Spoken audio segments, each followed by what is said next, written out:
Hello, my name's Claire Yosa, and I want to talk to you today about meditation and your inner critic. Specifically, 5 ways that meditation can tame your inner critic fast. So, I'm a meditation teacher and author of 2 books on the topic. So you got 52 mindful moments and a 28-day meditation challenge. And over the past 9 years, I've worked with over 2,000 people to help them create a meditation habit. I'm also an NLP trainer, a reformed engineer, and entrepreneurs call me the inside work magician. We go deep dive and clear out those blocks so they no longer have to self-sabotage and they don't get in their own way. And I'm on a mission right now to get as many people as possible meditating for 10 minutes a day. Because there's some stuff happening on the outside world, and the only way we can change the world is to be the change, as Gandhi said. Do the inside work, clear out the blocks, be the change you wish to see. So I've been mentoring entrepreneurs and passionate world changers since 2002. And the biggest thing that gets in the way of the difference that you're here to make in the world is your self-talk, your inner critic, that voice in your shoulder, that inner dialogue. So here are 5 ways that meditation could help you to start taming your inner critic in the next week.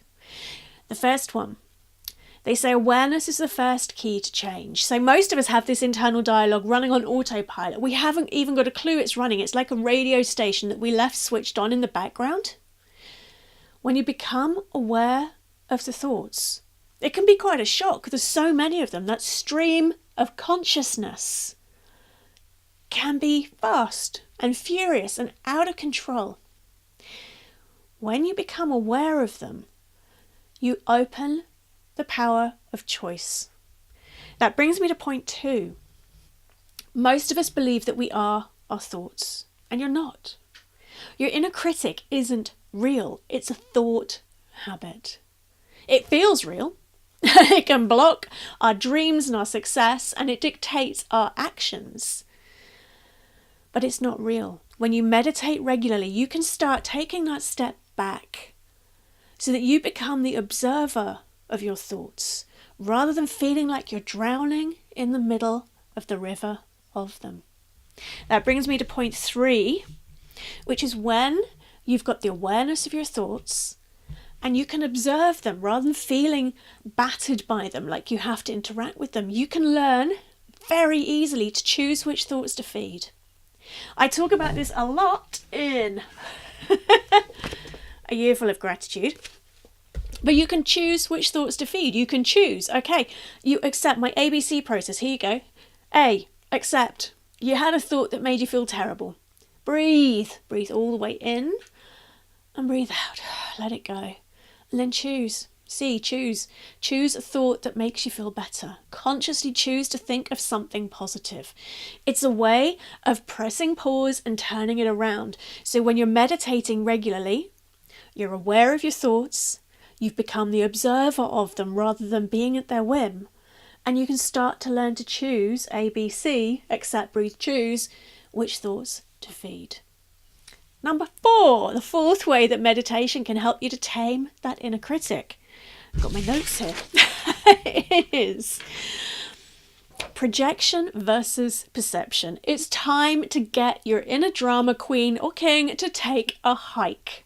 So here's what happens. Somebody presses a trigger, they do something, they say something, and you react more strongly than one would normally expect because they've pressed a button. What happens is we project onto them the movies from our heads from the last however many decades of when somebody does this, this is my response. We get on the emotional roller coaster. We're addicted to the drama. We embellish, we exaggerate, we tell ourselves what if stories. We get stuck in that drama. But here's the thing. Your body feels every thought you think. So if you dive into the drama for a tiny provocation, you are firing off all those stress hormones. Your body obliges with the cortisol and the adrenaline, and before you know it, you're exhausted on the floor, your adrenals are shot, and you've probably said and done loads of stuff you wish you hadn't. Regular meditation gives you that split-second gap between the stimulus and your response. And in that moment, you can choose how to respond. You can take that step back and say, actually, it's not about me. That's their shit, not mine. And just get on with your day. Or you can choose to take some action and do something about it, but it gives you back your choice. You're no longer projecting your history onto the present and the future. You get to perceive, unfiltered through your senses, the truth of what's going on. And then the fifth way that meditation, there are many more ways, but a fifth way that meditation can help you to tame your inner critic. When I teach meditation, I love to anchor people into their breath. I used to be an engineer, so I love to teach very grounded meditation because most of us are stuck in our heads and haven't hung around in our bodies for a very long time. There's an ancient branch of meditation called pranayama, which is breathing techniques. Prana is life force, chi. When you know how to connect with your breath, you can rebalance the nervous system.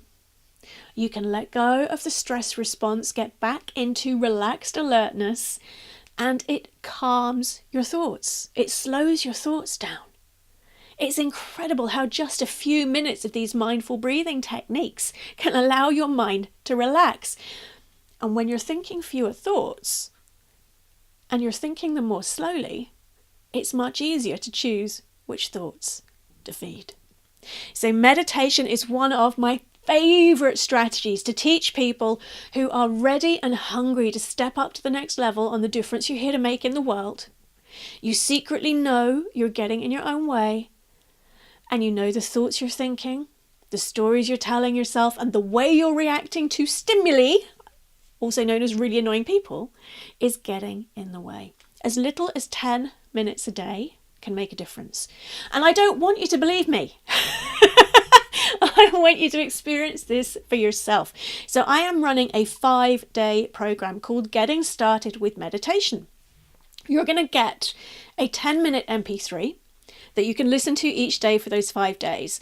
There's going to be a group of us doing it, so you've got accountability. I'm going to be sending you a short message each day that is going to give you insights into some of our excuses, our blocks, our fears and mistakes that we make around meditation. And you'll get to experience for yourself the difference it could make. I want to make it as easy as possible for you. If that resonates with you, you can come and join us. clairejosa.com/how-to-meditate.